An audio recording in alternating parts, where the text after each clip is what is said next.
Ryan Reynolds here for, I guess, my 100th Mint commercial.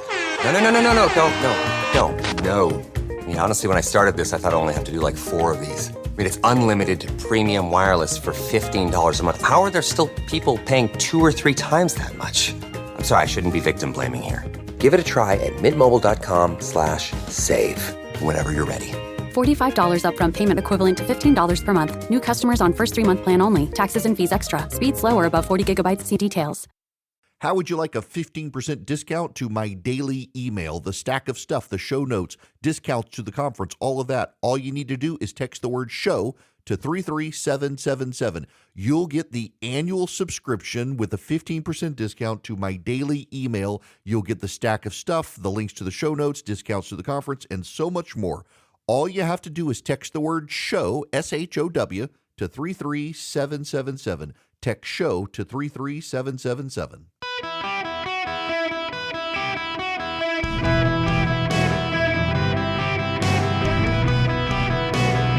Welcome to the Eric Erickson Show podcast, Hour 3. Hello, America. Welcome. It's Eric Erickson here. The phone number, if you want to be on the program, 877-973-7425. You can always text DATA, D-A-T-A, to 33777. You can sign up for the daily show notes email. You get a discount through that link that I send you. You can also pre-order my book, You Shall Be As Gods, comes out in July. I got to say, so my buddy Bill Blankshane partnered with me on it. He sat down with me multiple hours a week, and I essentially like dictated and he wrote and spiffed up and I would cite stuff and he'd go find it, add the footnotes, and then add in radio monologues. And I appreciate the way we worked it because it really does sound like I talk. I'm very mindful of the fact that I should be able to put something in writing if I want to explain something. I saw a great quote. Let me see if I can find this. It was from some public speaker. Put it up the other day, and it's such a good quote about public speaking, that you should essentially be able to articulate your ideas in writing. And if you can't articulate your ideas in writing, you're probably not actually the good thinker that you claim to be. Here it is. The best way to gauge the quality of someone's ideas isn't to listen to them talking, it's to read their writing. Compelling speakers can mask weak logic with strong charisma. Putting key points on a page exposes flawed reasoning. Compelling writing requires clear thinking. Exactly. From Adam Grant. Absolutely right. That's why if you ever read Ibram Kendi or some of these academic left-wing nuts, they write word salads. They're designed to confuse you. And if you actually listen to what they're saying, they're designed to confuse you as well. I'm rereading the stuff that I wrote. I got to do the audio version of the book here, and I'm just glad I'm happy with the way it turned out. Now, I'm not going to talk about the book right now. I want to talk about, the cable channels have come up with a new thing.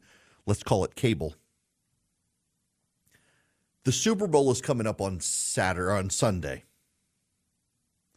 And it's going to be a big sporting event. It's going to be on CBS. They're going to have Tony Romo and Jim Nantz covering it.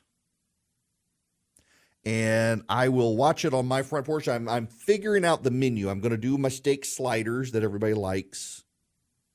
But I got to come up with more than just the sliders and maybe get my wife to make a pecan pie for dessert so I don't have to worry about doing the pie. I'm going to come up with something good. But sports is evolving in how we consume it.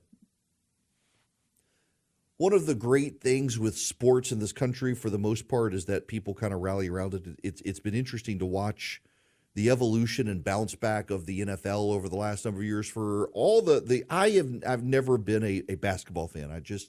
My dad was a basketball coach when I was little. I played basketball a little bit, but I've never cared for basketball. My sisters do. My wife loves basketball.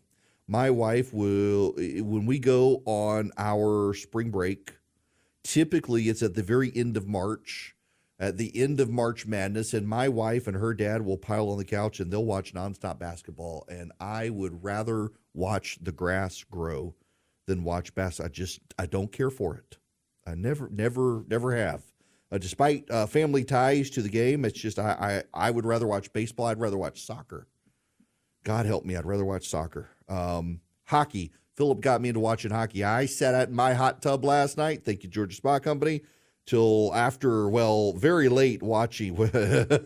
Very late last night because it was a West Coast game with the Golden Knights, and I didn't even finish the game. It was too late. Like my conscience was saying, dude, you got to go to bed. And so I did. So the bad part about rooting for a West Coast hockey team is so many of the games don't start until after 10 p.m. It was a good game. But it's difficult to watch them. I have a cable package with DirecTV. And I can log in with my DirecTV account and watch different services. But typically, I can find the game. Now, I largely have given up on DirecTV and soon to cancel it because now I got YouTube TV because they've now got the NFL package. I had DirecTV for the NFL package. Now YouTube TV has it, and I can watch all the football games I want, the NFL games. But also, they get ESPN, they get ABC, CBS, NBC, they get the local ones, so I can watch the local games. It's harder and harder to find baseball. The regional sport networks from Bally and the like that cropped up just ruined the baseball watching experience, and now they're all going bankrupt. So Disney, which owns ESPN, Fox, and Warner Brothers, have decided to launch a new sports streaming service. The service would package a lot of the major sports stations together. So you would get ESPN, ESPN2, ESPNU, SEC Network, ACC Network, ESPN News, ABC, Fox, FS1, FS2, BTN, TNT, TBS, True TV, and ESPN Plus, all together in one package. It would essentially be a separately run company like Hulu was back in the day when it started, and it would just be for sports. And they're seeking to allow others to come on. So let Amazon come on, let Apple come on, let Paramount come on, because it's still a crummy experience right now. So there are football, NFL games on Thursday nights that you can't watch unless you have Amazon Prime. There are baseball games that come on Friday night that you can't watch unless you have Apple TV. Apple, of course, bought the Major League Soccer streaming rights. So if you want to watch soccer games, you got to have Apple TV. It's become a horrible experience for people who like to watch sports. And sports in this country is still, by and large, the great unifier in the country. And technology companies have divided us socially. Technology companies have divided us culturally. And technology companies are now dividing us based on sports. It's been awful to see. You will note, however, one company that is not named and does not appear to be involved is Comcast. Comcast, of course, owns NBC. NBC owns the Olympic rights and Sunday Night Football. The most watched weekly broadcast TV show is Sunday Night Football. Chris Collinsworth as the star analyst. And his whole y'all, Sunday Night Football on NBC really is one of the best produced shows on television. It really is, hands down.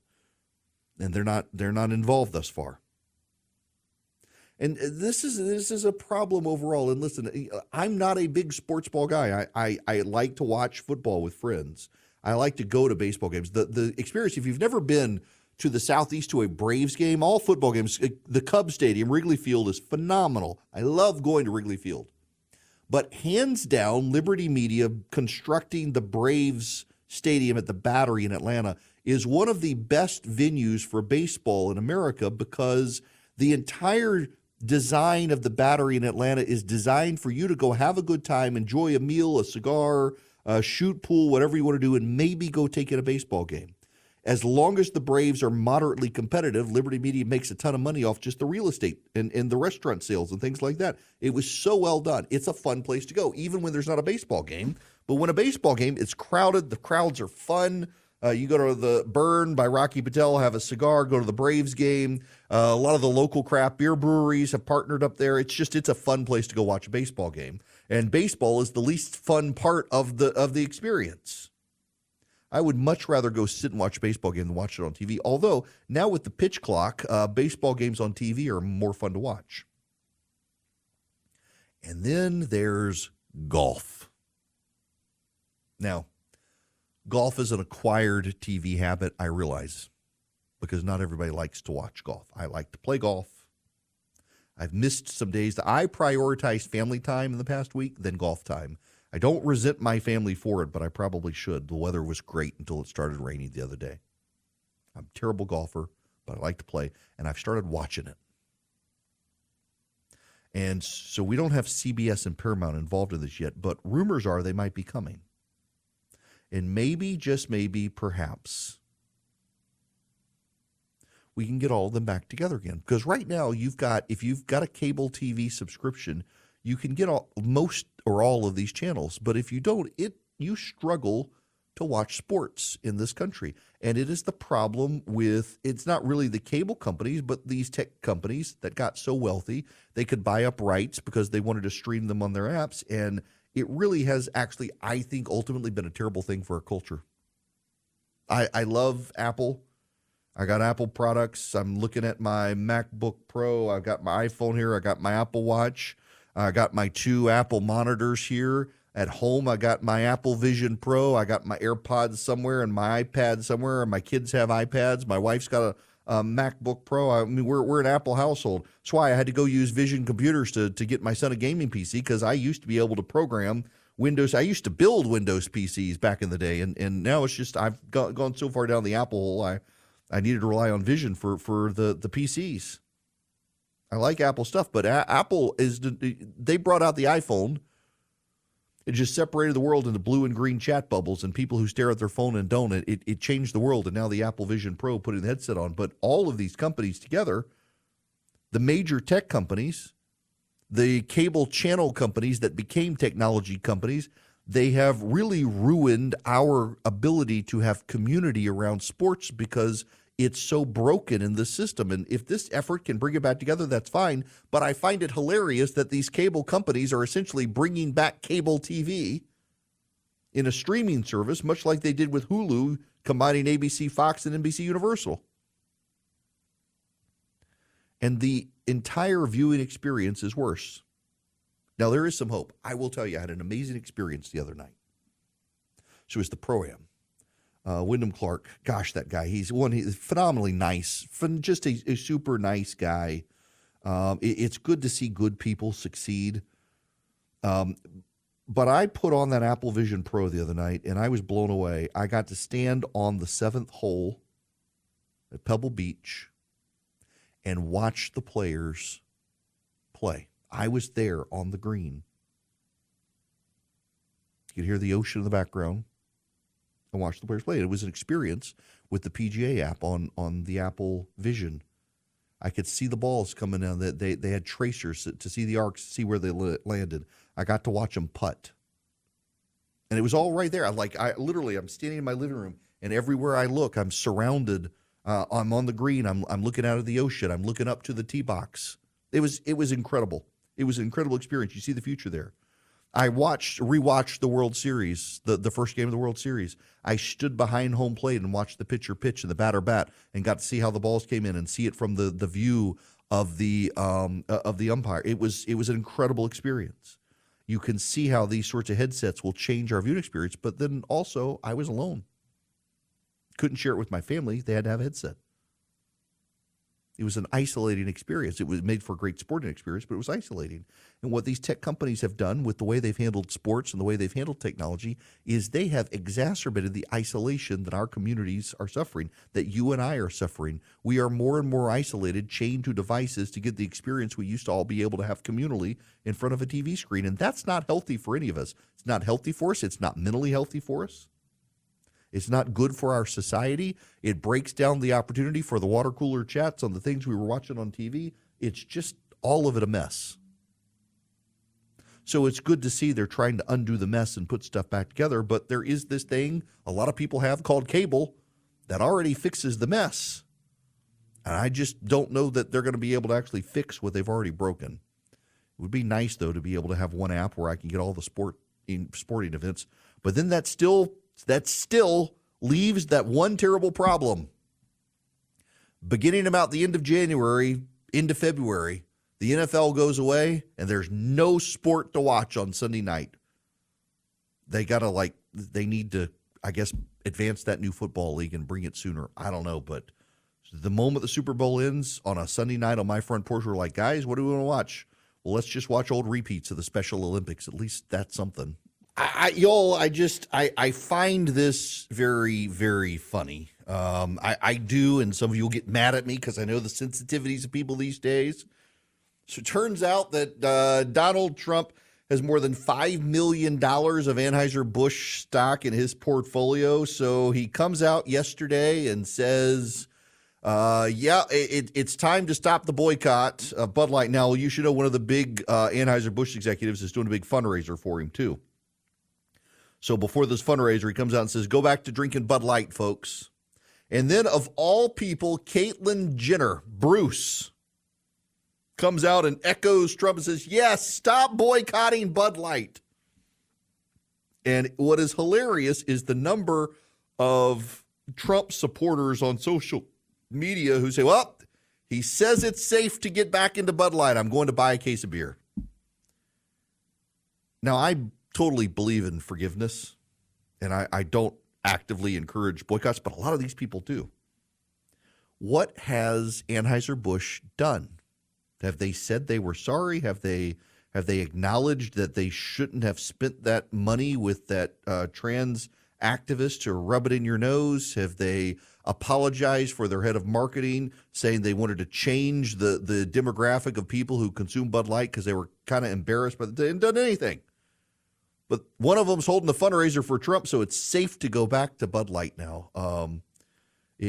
Cheap dates. So many of these people are. They care so passionately about something until they can get bought off. I mean, look, I believe in forgiveness and believe in moving on, but it is really hysterical to me that the move on would be, well, he's got a bunch of shares of the company, and now one of them is throwing him a fundraiser, so let's all go drink Bud Light, and have a whole lot of people who, back when this happened, were on social media saying, I'll never drink Bud Light again. I'm not drinking this transmission fluid, blah, blah, blah, blah, blah. So I went and got me a Bud Light last night because Trump said so. This is not the sign of a political movement. It's the sign of a religious movement. Now, I got to move on. Y'all can call and hate me, but you're not getting on the air.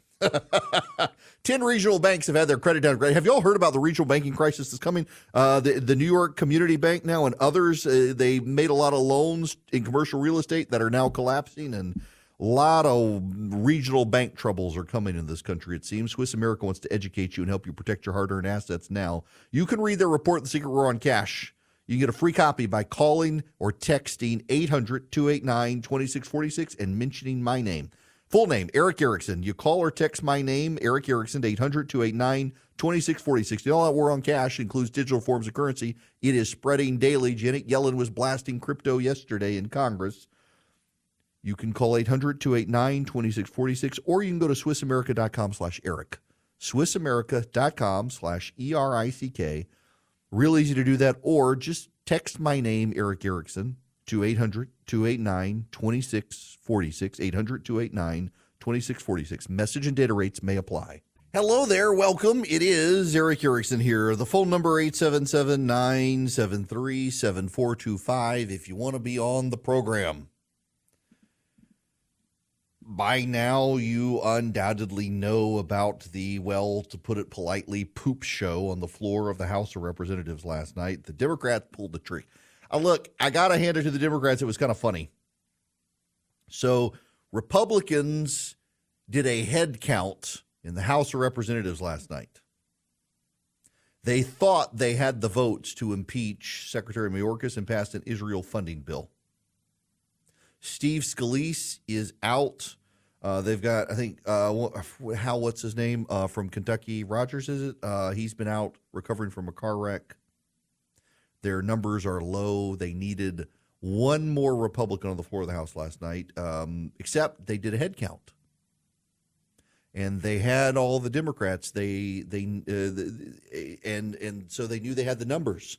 Except one of the Democrats, Al Green, had been in the hospital, came in his hospital gown. They didn't expect, the House Republicans didn't expect it. The Democrats wanted to embarrass him. The Democrats knew Steve Scalise would be out recovering from a cancer treatment, and one other Republican is out from a car wreck. So they waited, trotted in this other Democrat, and they cost the GOP the votes. And yes, I'm laughing about it because it was a very funny thing that they did. Republicans were furious about it. They got egg on their face. One of the rules of the House is you never hold a vote unless you know you're going to win it. And they were convinced they were going to win it. So Al Green shows up in a hospital gown, and they're like, uh-oh. Uh-oh. We got the one we didn't know was coming. He came from the hospital in a hospital gown, literally in his hospital gown, to vote. That was commitment. And so they lost the votes last night on impeachment. They lost the vote on Israel funding, and they may not be able to redo it. Now, they say they're going to have a Scalise back, and they'll be able to get the votes to impeach Mayorkas next week. One Republican switched his vote from yes to no, and that's strategic. So under parliamentary procedure, you have to be in the majority in order to reconsider something. So by this one Republican switching his vote from yes, impeach Mayorkas to no, don't impeach him, the no's won, so this guy can bring it up as a motion to reconsider. And they can bring it back to the floor, the Republicans can. Because if the Democrats had won the vote, the Democrats aren't going to bring it back up, and it would drag out trying to get another vote this year. So they'll be able to bring it up next week, and they will hope that they have the numbers to do it. This is the ongoing fallout of Matt Gaetz tossing Kevin McCarthy. You tossed Kevin McCarthy goes away. That lowers the numbers. You get rid of George Santos, it lowers the numbers. One of them, Congressman Johnson from Ohio, he resigned to go be the president of Youngstown College. Then you've got one out with a car wreck, Steve Scalise out with cancer treatment. You've got a one-seat majority in the House of Representatives. You would have 2 seats right now if McCarthy were still Speaker, and probably he would have never brought up the Santos thing, so you would have 3. You'd have more wiggle room for the stuff. But the problem here is that when McCarthy was ousted by Matt Gaetz and the gang, we now know it was because Matt Gaetz is upset McCarthy wouldn't stop the ethics investigation into Gaetz. And by the way, current Speaker Johnson is not stopping it either. The House Ethics Committee just yesterday summoned one of Matt Gaetz's old girlfriends to talk to him. But so this is my problem with the populist right. And it will rub some friends of mine the wrong way who will view themselves in it. And to some degree, maybe they should take note of this. It doesn't seem like there's a master strategy. That populism is all about the here and now. If it feels good, do it. And a bunch of populist politicians keep doing things that feel good to them, and then they don't understand how they keep getting pregnant. There's no comprehensive strategy. Tactics and strategy are not the same thing. You use tactics to carry out a strategy. But the strategy is your overall plan for getting some longer-term goal accomplished. The tactics are just the ebb and flow, the back and forth. And the populist right is great at using a series of tactics, but they don't ever have a real strategy to get anything done. It's for the short term, the here and now. When they decided to oust Kevin McCarthy, not a single one of them, I guarantee you, thought about the consequences. The consequences were that moderate House Republicans knew with a 5-seat majority there had to be unity of purpose, and the moderates in the House of Representatives and the conservatives in the House of Representatives were fairly willing to work together to accomplish some things, including an 8% cut to the size of government. And then Matt Gaetz and 5% cut. It was 8 people who ousted Kevin McCarthy. They ousted McCarthy. They didn't think about the next day, the next week, the next month, or the next year. They thought about the here and now, the instant gratification of tossing Kevin McCarthy. They tossed Kevin McCarthy. The Democrats also weren't thinking about the long-term issues. They allowed it to happen. Now the Democrats can't get Ukraine and Israel funded, which they actually want. There will be no border deal, which conservatives don't want. But the moderates and liberals together can start signing discharge petitions. Under the rules of the House, if you can get 218 votes to do something, you can get it to the floor of the House.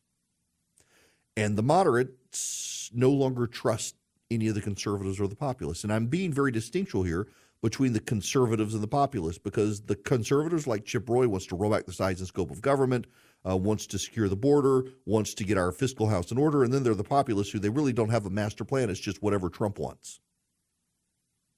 They don't care about growing government. They don't care about not growing government. They just essentially hate anyone they view as the establishment. But they don't have a master plan. They don't have a strategy. And it all came unraveled on the floor of the House last night with Mayorkas and the Israel funding. That may pass, again, if Steve Scalise is there next week. But I just feel real awful for the Speaker of the House. If you want a sense of how unserious the populists are, having tossed Kevin McCarthy, they're ready to toss Speaker Johnson. And they're ready to toss Speaker Johnson because, unlike McCarthy, Speaker Johnson is a well-known conservative pro-lifer. But his obligations as Speaker of the House are different from his obligations and ideas as a conservative. He actually has to get things done to keep government funded. He has constitutional obligations. He's second in line to the presidency. He's got obligations to the whole House, not just the Republicans in the House. And some Republicans are penalizing Johnson in ways they never would penalize McCarthy, because McCarthy had no principles. He was absolutely rudderless. His own staff said his superpower was he believed in nothing. Johnson actually is a Christian conservative. He has things he believes in, but he can't aggressively pursue those things without the votes to be able to get them done, and so he's getting penalized. It's just very funny to watch the populists consume their own and grind the House down to doing nothing, and it's going to provoke a backlash. And that backlash is going to come in the form of the moderates and the liberals joining forces against the populists and the progressives. And they've got the numbers to sign discharge petitions, to get pieces of legislation to the floor, to get things done. And they don't care now about Gates. They don't have any institutional trust left in him. They don't trust the conservatives to not obstruct. They essentially believe that the conservatives and the populists together just want to shut it all down. And the moderates, don't. And unfortunately for conservatives, the moderates and the liberals together have the majority of the House. So by Gates tossing McCarthy, he opens the door to greater bipartisanship between moderates and liberals. Katie, bar the door. It's not going to end well for any of us. And the liberals and the moderates don't care. But there's not a whole lot left that can be done. We are in an election year. The border deal is dead. It's not going anywhere. It's ridiculous that they even attempted to solve it in a presidential election season. And yet here we are. James Langford, a reporter asked him last night, how did it feel to be thrown under the bus? And he replied, and then backed over. Yep.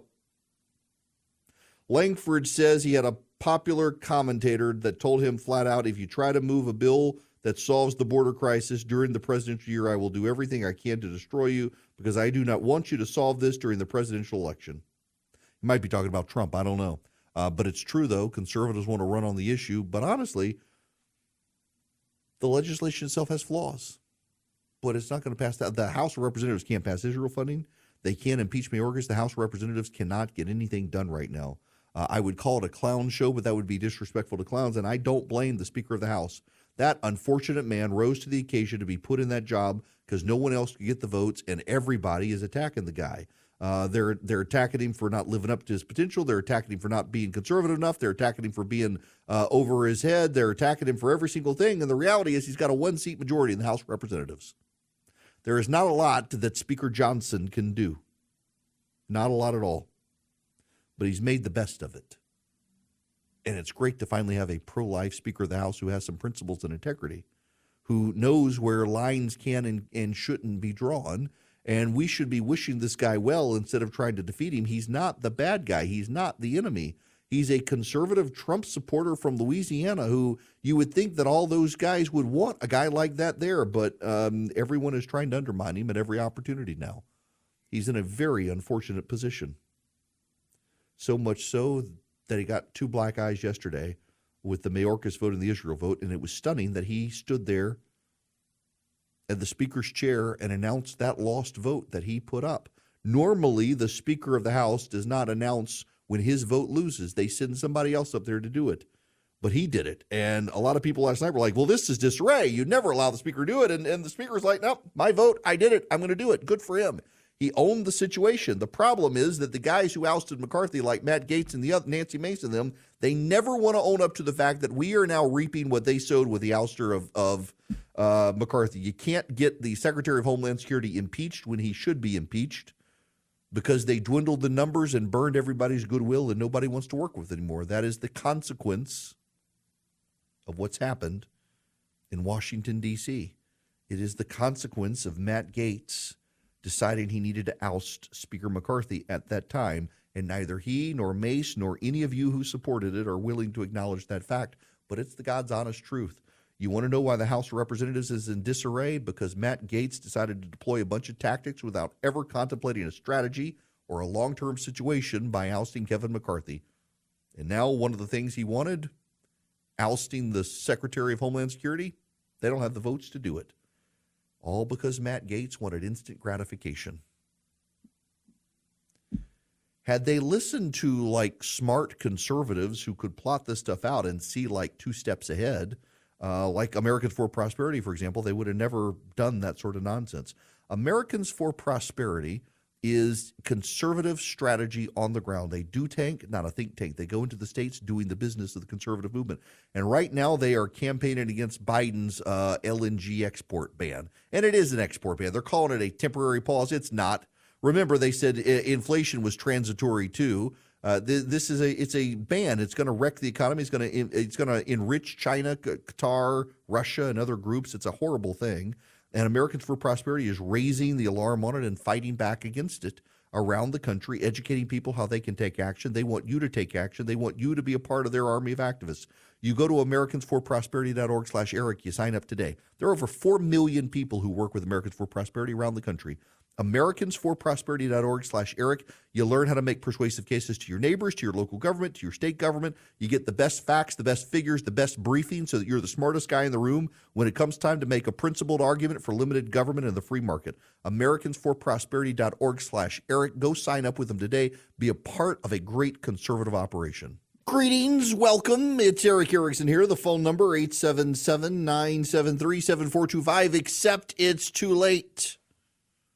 We've closed the phones. We've closed the phones because we're at the end of the program today. So there's a big story that we can't overlook here. You want to know the ultimate good news for Donald Trump in the 2024 election? It hasn't gotten a lot of attention, but the New York Times has highlighted it. Donald Trump may be trailing Joe Biden with cash on hand, but he's got more small dollar donors than Joe Biden. Joe Biden at the end of 2023 had 564,000 small dollar donors. Donald Trump has 668,000. That matters because donors are voters. And Donald Trump has more of them in the small dollar category than Joe Biden does. People willing to, these are middle class, lower income voters who are willing to write checks to candidates. And Donald Trump has more of them. And historically, the person with the most of them wins the election because it's a good extrapolation for where the voters are going and who they're going to vote for. This can't be underappreciated. You've got to really understand this is a very, very big deal that Donald Trump has way more people than Joe Biden willing to give him $200 or less. Those are small dollar donors. That means they're lower income, they're middle class, some of them upper middle class. They're not the wealthy donors. Joe Biden has a lot of wealthy people willing to write him big fat checks. It's very interesting, too, in the states. So Donald Trump leads Joe Biden in small dollar donors in Pennsylvania, New Hampshire, Wisconsin, North Carolina, Iowa, Michigan, Ohio, Missouri, Kentucky, Indiana, Georgia, Kansas, Florida, Nebraska, Utah, Arizona, Montana, Alaska, West Virginia, Tennessee, Nevada, Texas, South Carolina, Arkansas, South Dakota, North Dakota, Idaho, Oklahoma, Alabama, Louisiana, Wyoming, Mississippi. That's pretty remarkable. By the way, in the District of Columbia, Joe Biden is beating Donald Trump basically 4,000 to 1. But in every single swing state in the country, Pennsylvania, Wisconsin, North Carolina, Michigan, Ohio, Georgia, Arizona, Nevada, in every single swing state, Donald Trump has more small dollar donors than Joe Biden. And of the swing states, Nevada, it's 10,000 donors to Trump to 5,000 for Joe Biden, which is remarkable. In Pennsylvania, it's 23,000 to 20,000 Trump Biden. Go to Nevada, it's 10,000 to 5,000. That's a huge differential, 5,000 donors more. It's a really big deal. And it's one that's not getting a lot of coverage. It's one that should be getting maximum coverage because it's just another indicator that for everybody, including the anti-Trump Republicans who just, they don't like him. They're still upset over DeSantis or their Haley people or whatever, saying there's just no way he can win. There's no way he can win. There's no way he can win. He may still lose. And I still think Biden is the odds-on favorite. But don't tell me it's absolutely sure he's going to lose. Because Donald Trump overperforms his polling historically. He's ahead in 9 of the last 12 polls taken. In the 10th one, he's tied. There are only 2 polls out there of the last 12 taken that have Joe Biden ahead. And in small dollar donors, Donald Trump is winning. And he's not just winning in the small dollar donors. In every swing state in America, he has more small dollar donors than Joe Biden. And small dollar donors are voters who go vote, who are enthused. And so he's got more than Joe Biden in the swing states. That sort of data matters. You cannot underestimate that level of data. And the dogmatic assertion that Trump can't win by anybody, anywhere, is just complete nonsense when you look at the data. Take your emotions out of it and look at the data. And the data suggests Donald Trump is positioned to win in November, whether you like it or not. Will he? I don't know. Maybe not. But on the warning signs for candidate ability to win, he's got all the right markers.